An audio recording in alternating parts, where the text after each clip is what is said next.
Oh, indeed. Is it true that you've acquired a house?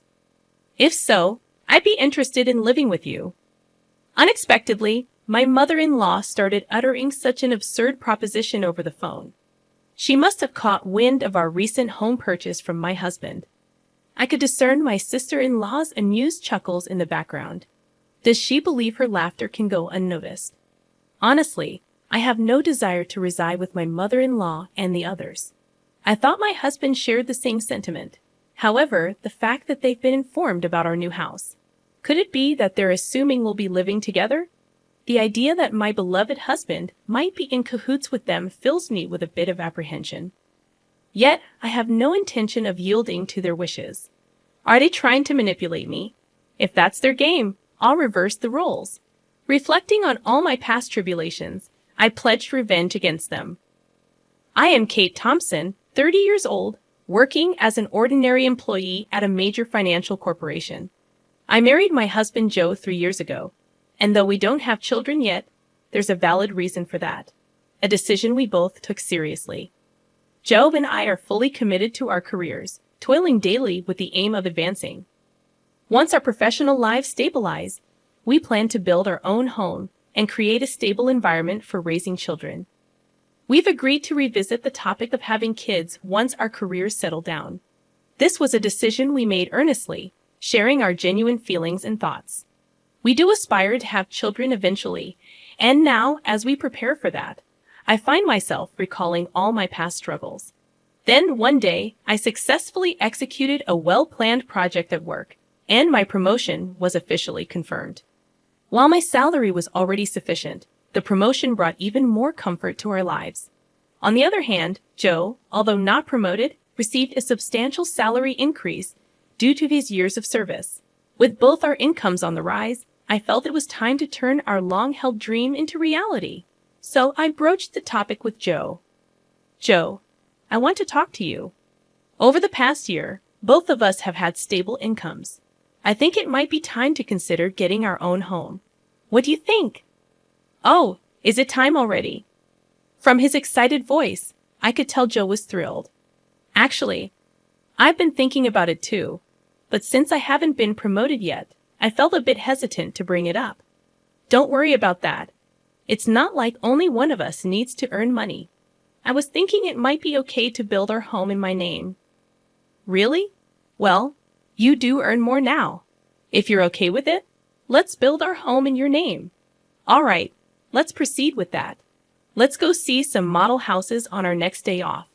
Sounds great. Let's go. We shouldn't miss this opportunity. I really feel grateful for choosing Joe at times like this, as we share the same values. The following week, we made an appointment to view model homes as planned. We looked at various types of houses, expanding our vision for our own home. On weekends, we began creating simple floor plans together, researching online. During a recent visit to a construction company, they suggested that instead of leaving everything to them, it's better if we create our own image for a more satisfying home. So Joe and I started building that image.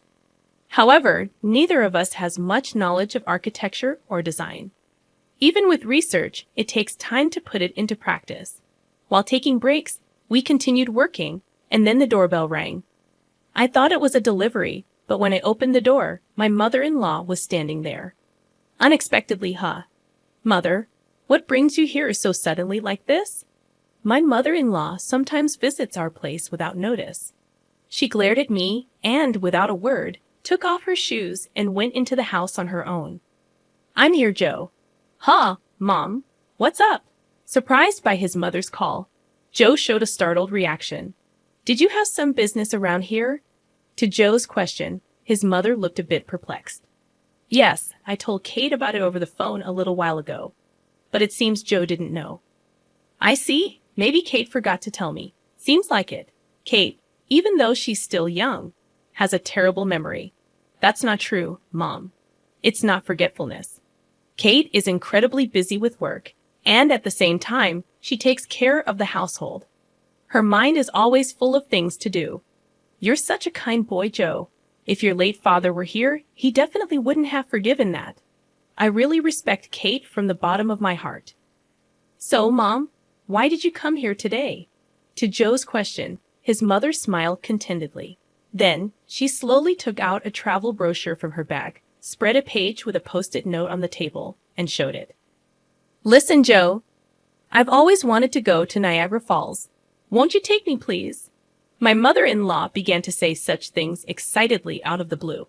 Caught off guard by the sudden request, both Joe and I were left staring at her, mouths agape. My mother-in-law, relentless, kept pressing Joe, who was clearly flustered. Come on, Joe, you agree, right?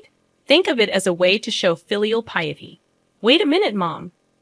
I'm in trouble if you suddenly say you want to go on a trip, though you can come too. Actually, I was thinking of going with Claire, but if Joe wants to go, I'm delighted to turn it into a family trip. Claire is Joe's sister. What are you talking about? Kate is here, and I can't get time off from work, but it's strange for me to pay for a trip for you and my sister, right? Not strange at all. Spending money for the family is a wonderful thing, don't you think so, Kate? Suddenly turning to me, my mother-in-law sought my agreement. Though shaken, I firmly expressed my opinion to her. Well, using one's own money for family isn't bad, but I think imposing it on others is different.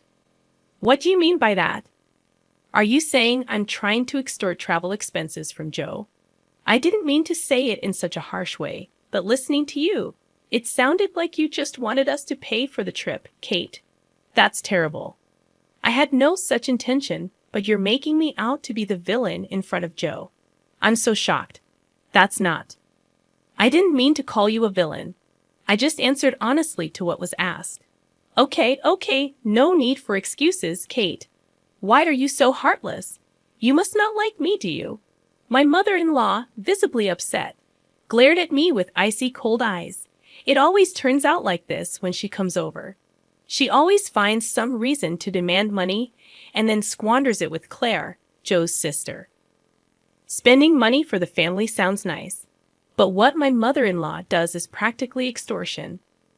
The situation is entirely different when Joe gives them money out of kindness. No matter that they're family, I never really liked Joe's brazen mother and sister. According to Joe, his mother and sister became so selfish after his father passed away. Joe's father died when he was in high school, and since then, they have lived as a trio. While his strict father was alive, he watched over the finances. But with his departure, there was no one to stop them, and they even freely spent the life insurance money. Also, since Claire works part-time, not as a full-time employee, her salary is low, and their life is always on the edge. So this is why she regularly visits our house, making excuses like life is tough, or I want to relax and travel somewhere to extort money from Joe. Before marrying Joe, it seemed he was at the mercy of his mother and her demands after his father's death. A sense of dependence for being cared for by his mother had bound Joe. However, since marrying me, Joe seems to be gradually realizing their true nature. Even when repeatedly asked for money, recently he's been trying hard to refuse. For Joe, that's quite a growth. Moreover, he has recently become able to speak back firmly to his mother. To my mother-in-law's spiteful words like, "You don't like me, do you?" Or "Why should I for such an uncharming daughter-in-law?" Joe responded clearly. "Just because you're my mother doesn't mean you can speak badly of Kate. Didn't Kate just answer what you asked her, Mom? You're taking Kate's side. What are you talking about?" "I think you're in the wrong here, Mom. That's so unfair. Surely Kate must have poisoned your mind against me. Poor thing, you were such a kind child before we got married." "I'm telling you that's not it. I'm saying this because I think so." Joe's firm response surprised my mother-in-law, who was not used to being talked back to like that. With a frustrated look, biting her lower lip, she said, "Fine," and left. "Kate, I'm sorry. I'd always make you feel uncomfortable." "No, it's okay. You stood up for us this time. Once we build our own home, we'll be further away. Let's not interact with Mom and them." "Then yeah, that would be a relief. If you're okay with it, Joe, I'm grateful.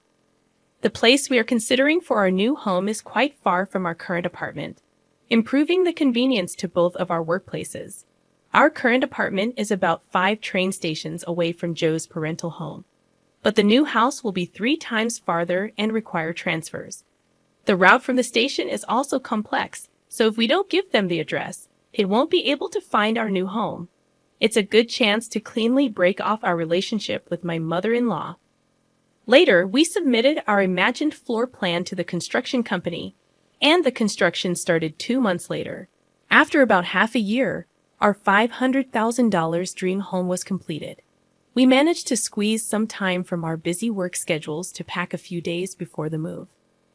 I received a call from my mother-in-law on my smartphone. Busy packing. I turned on the speaker and answered the phone.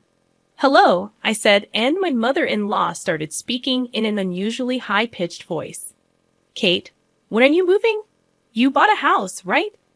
I want to live with you. Suddenly, on the phone, my mother-in-law began to say such an outrageous thing. She must have heard about our new home purchase from Joe. I could hear Claire, my sister-in-law, chuckling in the background. That's great. We can make Kate work for us every day. Mom, you came up with a good idea. Do they think their words aren't reaching me? It's clear they plan to piggyback on our move. I imagine them planning to use me for an easy life.